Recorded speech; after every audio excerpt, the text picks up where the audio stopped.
Ayan, so nandito tayo ngayon sa may seawall. So nang lakad tayo dito ng mga nakarang araw ay grabe, sobra po ang daming basura, no? So ngayon ay wala po, kukunti na lang kasi nandito na nga po sa tabi. Ay, ang daming mga ang daming mga ibon. Ala, gulong-gulo na naman sila. Ang dami kasing mga isda dito. Salubungin natin yung mga ibon na to at nagpipiyasa sila sa mga sa mga isda dahil ganito pag sabi ko nga pagkatapos ng bagyo ay talaga naman ay ang papalit nito ay ang mga isda po.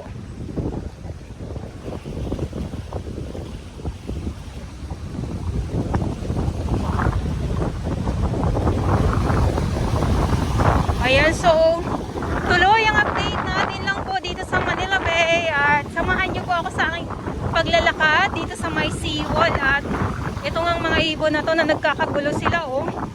I-zoom ko lang po yung ating camera.